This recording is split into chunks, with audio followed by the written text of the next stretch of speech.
Olá, amigas e amigos, tudo bem com vocês?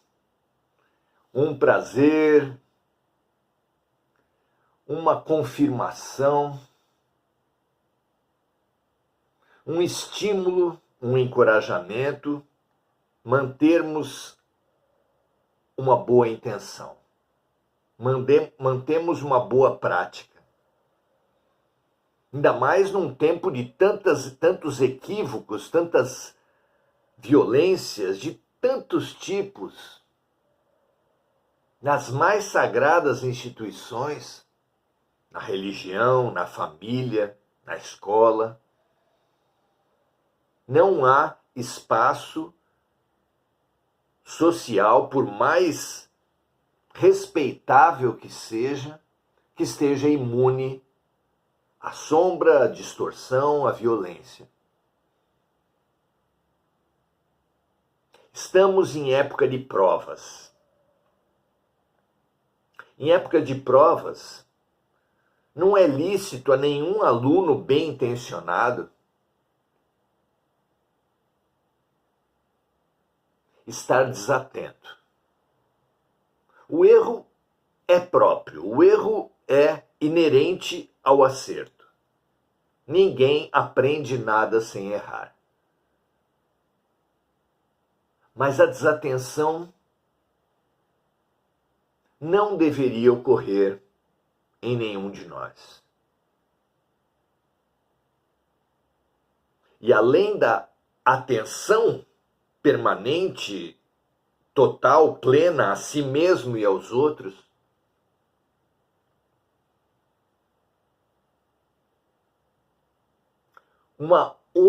outras ferramentas são fundamentais, entre as quais a clareza ética. Viver bem é tomar boas decisões, e para tomar boas decisões, uma ferramenta é essencial, a clareza ética. E nesse sentido, dessa ferramenta tão preciosa, essencial, foi que André Luiz aproveitou a presença de um grande instrutor espiritual de nome Sânzio, conforme relatado no livro Ação e Reação, e fez a nossa pergunta, a mais importante pergunta para quem quer acertar. Que é o bem, que é o mal? Uma pergunta que vale milhões, que é a ferramenta básica do bem viver. Todos nós queremos viver bem, nem todos nós temos a certeza de que, para muito além do poder, dinheiro, fama, beleza, essas ilusões que a criatura humana obsessivamente persegue, a ferramenta que nos traz tudo isso e mais a realização espiritual é tomar boas decisões. Para isso, fundamental saber o que é o bem e o que é o mal. O instrutor foi revolucionário nesse campo. Propôs a André que deixassem momentaneamente de lado os longos debates e raciocínios e teses da filosofia, da teologia, do moralismo, para constatar que todos os seres, todas as pessoas querem apenas o bem. O mais violento, o mais perverso dos seres tem como objetivo apenas o bem. Não é revolucionário isso? O que varia dos grandes iluminados, dos santos, dos notoriamente bondosos, dos criminosos, dos perversos, dos notoriamente maldosos, não é a intenção do bem, mas é a abrangência do bem. Os corruptos, os abusadores, mesmo os perversos, aqueles que têm prazer com a dor alheia, querem o bem. A diferença do santo e do criminoso, do serial killer, do perverso, é que o iluminado, o avançado espiritualmente, na sua vontade de bem, abrange outros. Abrange o bem das outras pessoas, daqueles que o cercam. O bem de toda a humanidade. E trabalha para o bem da humanidade ainda mesmo quando saiba que essa ação pelo bem geral acarretará um prejuízo pessoal. Mesmo assim, ele se mantém no bem. Vejam o caso do nosso mestre. Jesus, ao longo de muitas passagens do Evangelho, advertia os discípulos quanto ao fim que estava destinado a ele mesmo. Sabia e anunciava Jesus para os seus amigos que ele seria perseguido, atacado, julgado e morto pelos detentores do poder, especialmente do poder político e religioso da Judéia.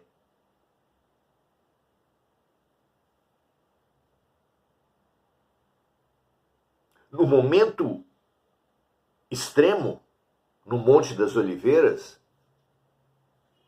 vislumbrando tudo o que lhe aconteceria, mas julgando perceber que havia muito ainda a ser feito, pediu Jesus a Deus se poderia lhe ser dado uma prorrogação, algum tempo mais na terra. É o que os espíritos já chamam, em raríssimos casos acontece, a moratória. Moratória é quando uma pessoa pede e o alto entende que alguns anos para além do estipulado, para alguns anos além do planejamento reencarnatório, para alguns anos para além de uma situação que estabeleceria o fim da ação de um ser na Terra, a morte, lhe é dado mais esse tempo em benefício, claro, de todos. Ao contrário da interpretação corrente, em que Jesus se acovardou diante do que ele via, do que ele previa, do que ele sabia que lhe iria acontecer,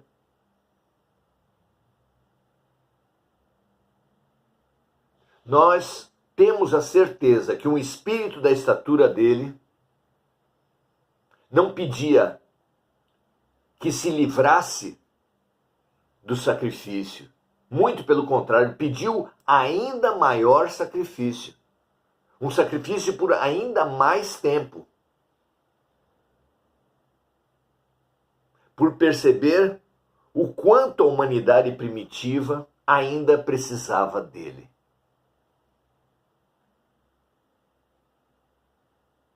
podemos deduzir pelos fatos que o alto, os anjos em apoio a ele, Deus, enfim, não entendeu, com a perspectiva muito maior de Deus e mesmo dos arcanjos que o apoiavam, por estarem no mundo espiritual, enxergavam mais do que Jesus encarnado, entenderam que não havia condições nem proveito dele ficar mais tempo. Um espírito com a altíssima vibração energética de Jesus acarretava ao corpo o mesmo efeito de uma altíssima voltagem numa resistência. Queima. O corpo já não aguentava mais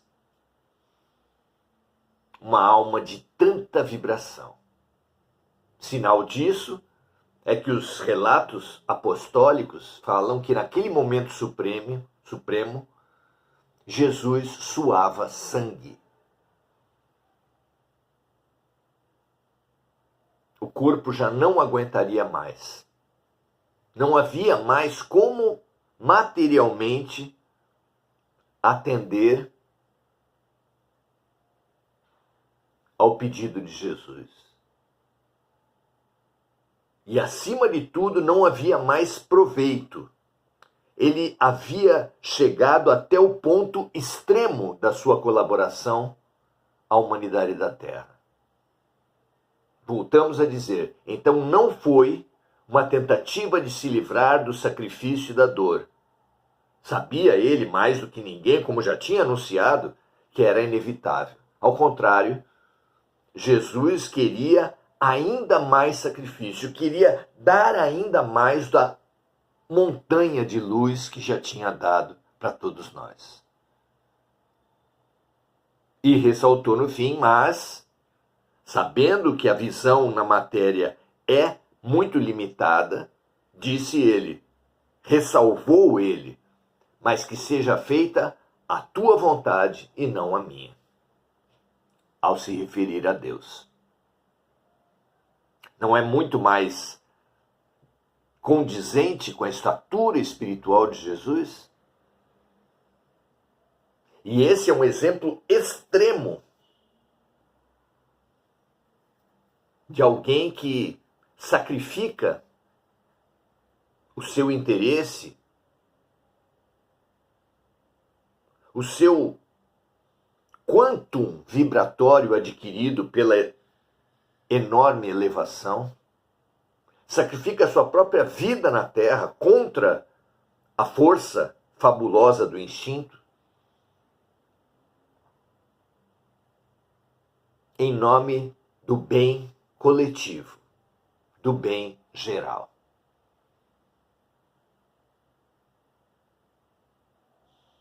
Fica claro? Por essa colocação, e é entregue a você hoje que não tinha essa reflexão, essa definição de bem e de mal para você analisar na vida, que o bem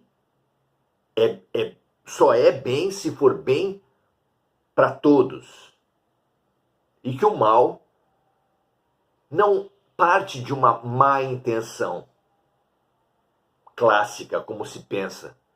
Fulano quis fazer o mal. Não, ele queria apenas o bem. O problema do egoísmo, que é a base do todo mal, de todo erro, é o fechamento da alma primitiva ao bem do outro, à empatia, à compaixão, ao bem geral. A alma primitiva vê apenas a si mesma. Veja se isso faz sentido, verifique nos fatos concretos, verifique dentro de você e passe em revista os seus melhores hábitos. Por exemplo, a oração. quando há um concurso, um sorteio, um concurso da loteria, um sorteio de um bem, um concurso público, uma entrevista de emprego, a sua oração é por quê? É para quem? Quando o seu sobrinho vai fazer um concurso público, o Enem, o vestibular, o seu neto, o seu filho, você mesmo, você ora pelo quê? Se você ora pedindo a Deus que todos os envolvidos consigam paz no seu coração, na sua mente, para que flua de dentro deles o melhor que eles puderem dar, ficando o resultado nas mãos de Deus, que sabe certamente muito, muito, muito melhor que qualquer um,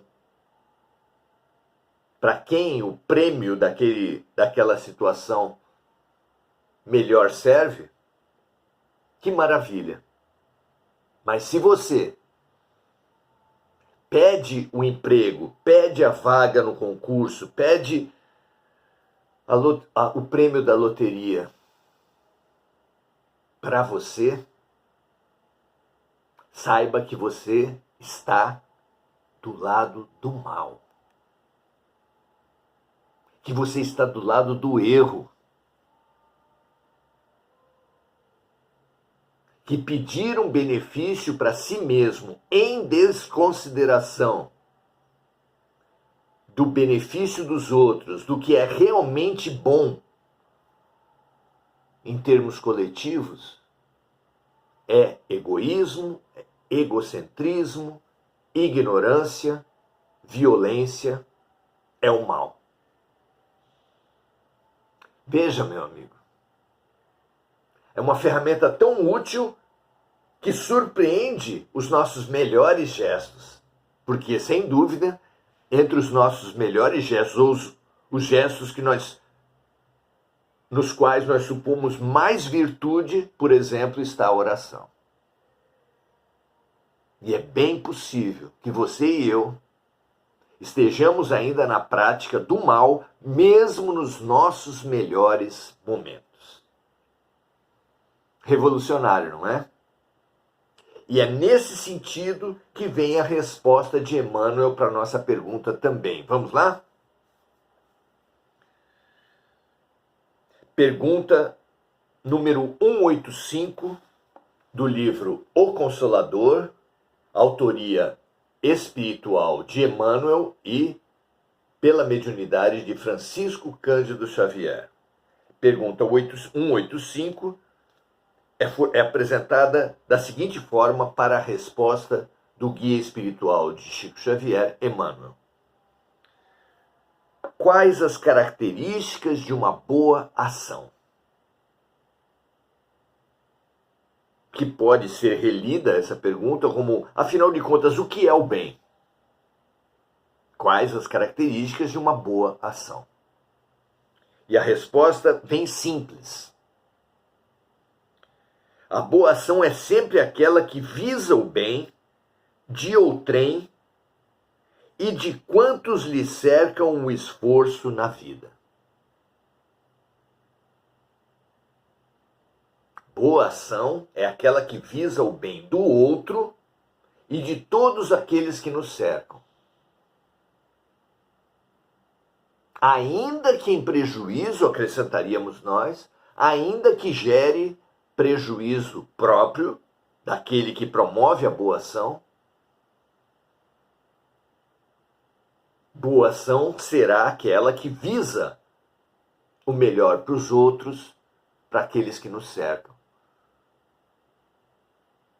Pense, meu amigo, afinal de contas não é isso que fazem os heróis que se atiram no mar para salvar uma pessoa, se atiram nos rios numa enchente, que entram no fogo de um incêndio?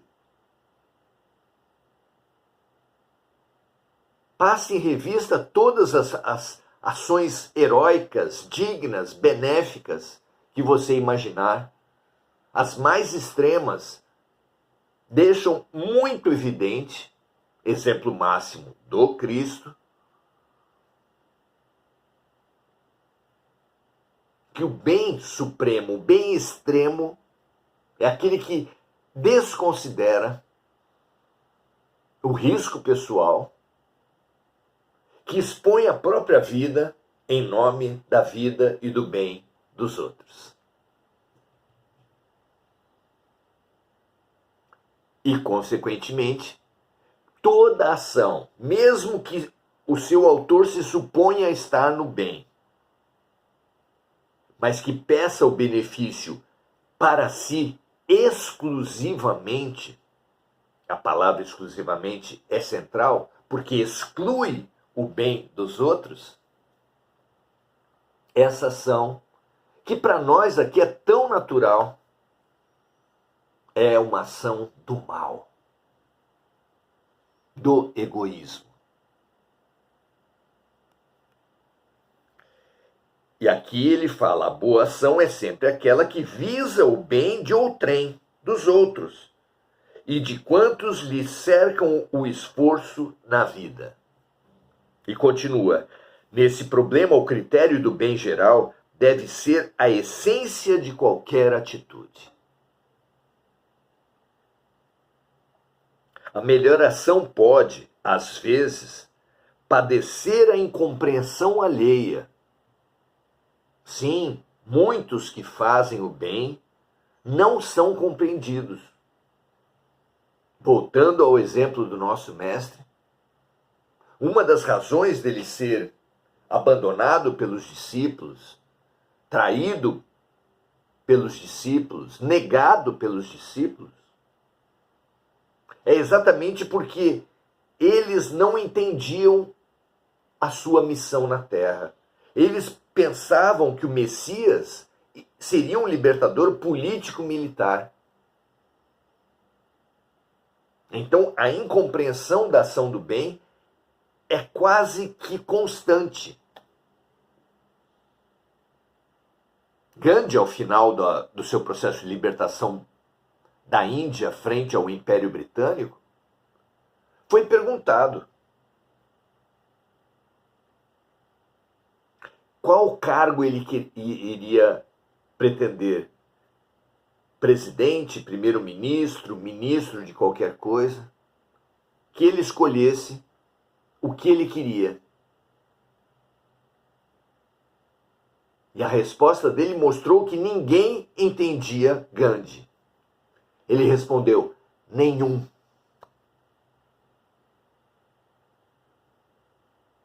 Um pouco antes disso, conseguida a independência da Índia, sem promover nenhuma morte, nenhuma agressão sequer aos opressores,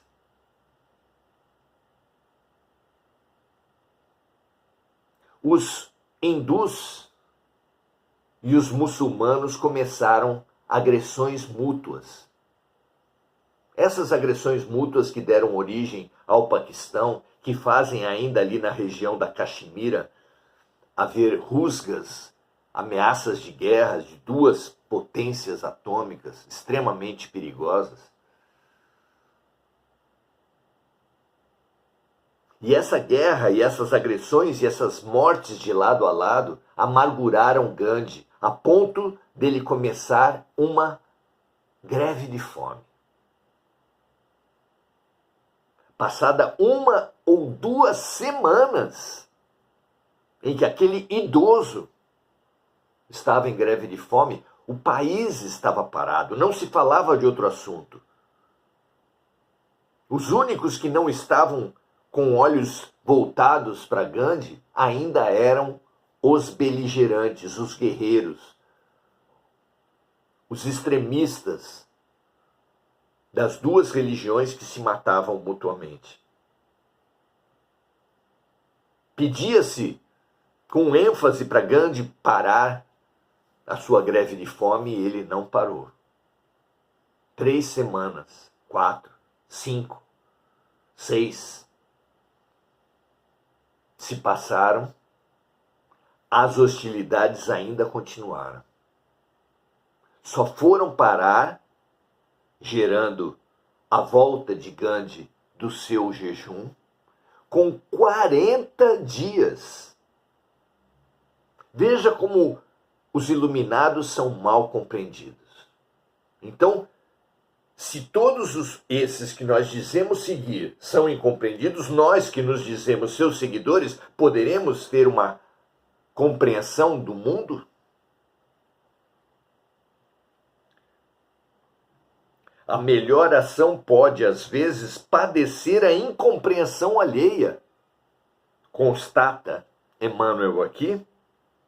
No instante em que é exteriorizada, mas será sempre vitoriosa a qualquer tempo, pelo benefício prestado ao indivíduo ou à coletividade.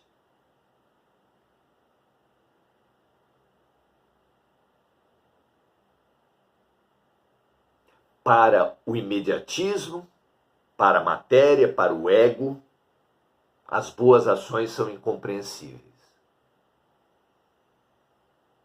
Perante a eternidade, perante o eu maior que existe em todas as pessoas, esse bem permanecerá. Não é comum que as pessoas só passem a entender seus pais depois de adultos, depois de terem seus próprios filhos?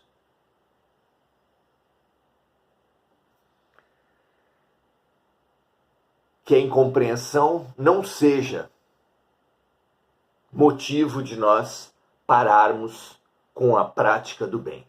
Jamais. Muito bem.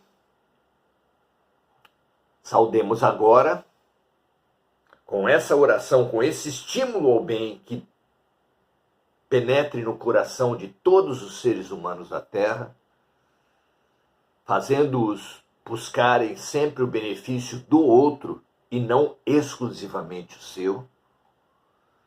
Nós buscamos aqui os comentários dos amigos, Marcos Magrelo dando o seu boa noite a todos, Marco Aurélio Trindade, bem-aventurados, nós amamos vocês, deve estar se referindo a esses grandes luminares da Terra, Enir Cajazeira dando graças a Deus, Mônica Silva lembrando dos amigos encarnados, desencarnados, vibrando pela paz mundial e pelas vítimas dos desastres pelo mundo, dando o seu boa noite a todos, assim como Enir Cajazeira.